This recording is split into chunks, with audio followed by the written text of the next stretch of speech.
তো আজকের ভিডিওটিতে কোনো ফোন নিয়ে কথা বলবো না, কোনো টিভি নিয়ে কথা বলবো না, কথা বলবো একটা প্যাড নিয়ে। যেই প্যাডটা 1 বছর আগে লঞ্চ করেছিল, কিন্তু এখন আবার এই প্যাডটা আমি আবার কিনলাম, নতুনই কিনলাম। তো এই প্যাডটা কেন কিনলাম, 1 বছর পরে কেন কিনলাম, বা সেটা জানার জন্য পুরো ভিডিওটা অবশ্যই দেখবে। কারণ এই প্যাডটা এখনও পর্যন্ত 2025-এ এমন এমন ফিচার্স দিচ্ছে যেগুলো কিন্তু খুব ভ্যালু ফর মানি হচ্ছে। আর এটা হচ্ছে একটা অ্যান্ড্রয়েড প্যাড, আর এটা শুধুমাত্র ওয়াইফাই ভেরিয়েন্ট নয়, এটাতে 5G সাপোর্টও করে। তাছাড়া অনেক অনেক ফিচার্স আছে যেগুলো আমাদের দৈনন্দিন কাজে, মানে যারা প্যাড ইউজ করে অফিসিয়াল কাজে বলো বা স্কুল লাইফে বলো, স্টুডেন্টদের জন্য বলো, সব কিছু কিন্তু ভালোভাবে কাজ করে দিবে এই প্যাডটা। অনেকটা বড় এক্সেল ডিসপ্লে পাবে এই প্যাডটিতে।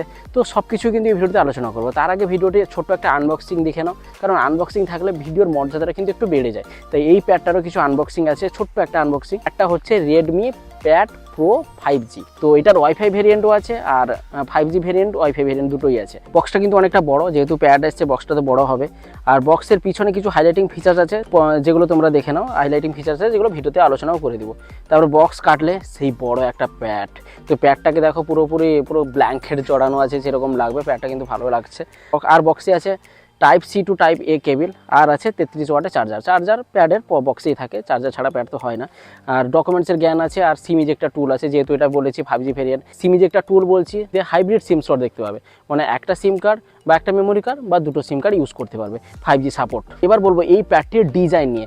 আর এই প্যাডটিতে ডিজাইন দেখে, মানে পিছনের দিকটা দেখতে পাবে ডুয়েল টোন ডিজাইন, একটা মেটাল আর কিছুটা হচ্ছে প্লাস্টিক। যদিও 80-20 ভাগ করে দেওয়া হয়, মানে 100%-এর মধ্যে 80% হচ্ছে মেটাল, 20% হচ্ছে প্লাস্টিক। তো ডুয়েল টোন ডিজাইন দেখতে পাবে, খুব ভালো লাগবে।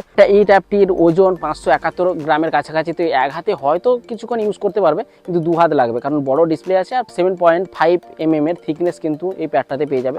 এটাতে কিন্তু ডলবি স্টিরিও স্পিকারের সাপোর্ট আছে। স্পিকার কোয়ালিটি কিন্তু দারুণ, 4টা স্পিকারও আছে ট্যাবটাতে। আর ডান দিকে আছে ভলিউম কি, আর নিচে আছে Type-C চার্জিং পোর্ট। দুটো ক্যামেরা সেটআপ দেখতে পাবে, কিন্তু একটাতে ফ্ল্যাশ আছে আর একটাতে 8 মেগাপিক্সেল ক্যামেরা আছে। খুব বড় প্যাড থাকার জন্য হালকা ধরতে কিন্তু ভয় লাগবে, কারণ এত বড় প্যাড পড়ে গেলে কিন্তু প্লাস্টিক থাকার জন্য স্ক্র্যাচ হয়ে যেতে পারে, ফেটে যেতে পারে, সেরকম ভয় তো লাগবে। এত বড় প্যাড 2 হাতে ইউজ করবে, এক্সেল ডিসপ্লে না, তবে এতটা স্লিপি ফিল আসবে না। এবার বলবো এই প্যাডটিতে ডিসপ্লে নিয়ে, কারণ ডিসপ্লে বারবার লার্জ বলছি, এক্সেল ডিসপ্লে বলছি। 12.1 ইঞ্চি 2.5K রেজুলেশনের LCD IPS ডিসপ্লে আছে, অ্যামোলেড ডিসপ্লে নেই। আর এইসব বাজেটে অ্যামোলেড ডিসপ্লে আশা করাও উচিত নয়, কারণ বাজেটটা ঠিক 22-23 হাজার টাকার মধ্যে হবে।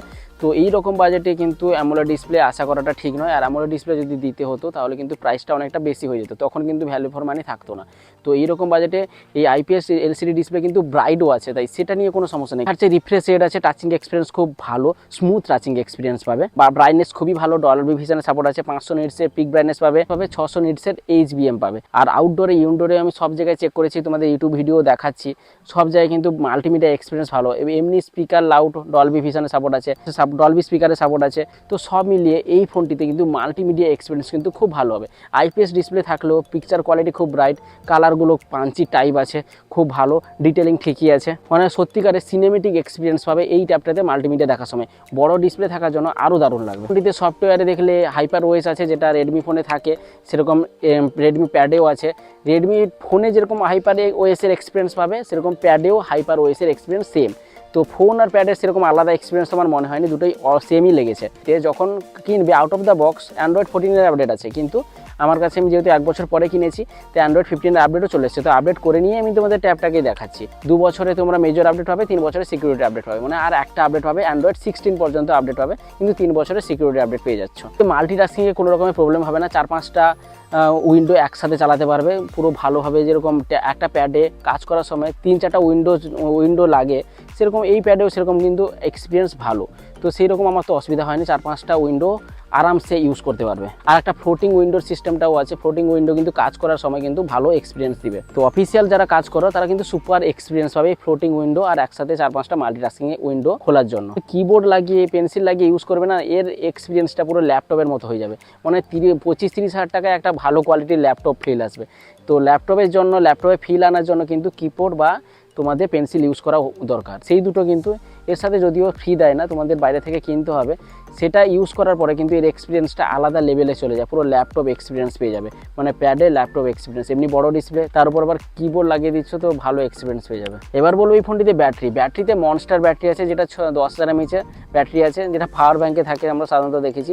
তো সেরকম 10,000 mAh ব্যাটারি আছে, 33 ওয়াটে চার্জিং সাপোর্ট করে। আরামসে 2.5 ঘন্টা 3 ঘন্টা তোমার চার্জ করে নিয়ে 1-1.5 দিন 2 দিন তো আরামসে ইউজ করতে পারবে। তত বেশি তো হাই গেমিং হয় না, তাই এইসব প্যাড তো হাই গেমিংয়ের জন্য হয় না, ক্যামেরাতে করার জন্য তো হয় না, তাই 1.5 দিন 2 দিন আরামসে কেটে যাবে। এবার বলবো এই প্যাডটাতে ক্যামেরা, আসলে আমরা প্যাড ক্যামেরার জন্য কিনি না, এই 2-4টা ভিডিও কল হবে বা এমনি নর্মাল ডকুমেন্ট স্ক্যান হবে, সেই জন্য ক্যামেরাটা কাজে লাগে। তো ক্যামেরা কিন্তু এই প্যাডে, ক্যামেরা কিন্তু কোনো প্যাডে, ট্যাব বলো প্যাড বলো, কোনো প্যাডে কিন্তু ক্যামেরা ভালো কাজ করে না, আর ক্যামেরা ভালো দেয়ও না। এই প্যাডটাতে 8 মেগাপিক্সেলের মেন ক্যামেরা আছে, যেটা কোয়ালিটি তোমরা দেখতেই পাচ্ছ, ছবি তোলার জন্য মোটেও ভালো নয়, ডকুমেন্ট স্ক্যান করার জন্য কিন্তু ঠিক আছে, পারফেক্ট আছে।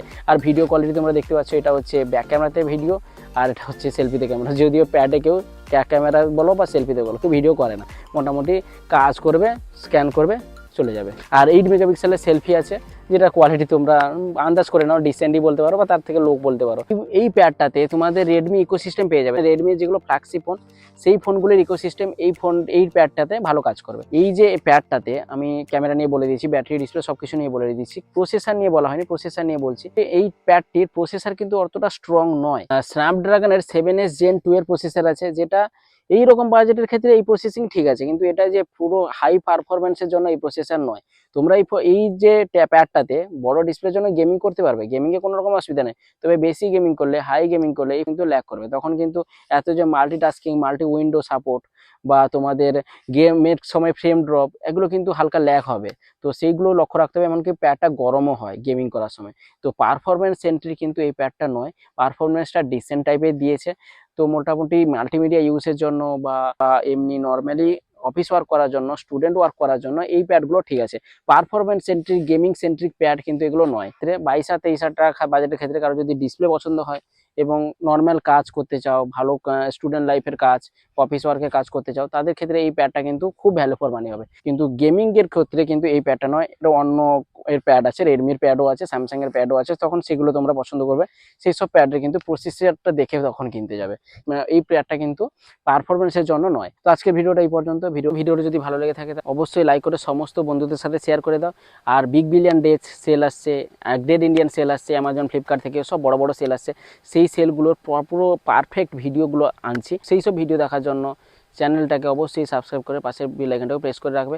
দেখা হবে তাহলে নেক্সট ভিডিওতে, সেলের কোনো অফার ভিডিওতে। তো সবাই ভালো থাকবে, খুশি থাকবে, টাটা।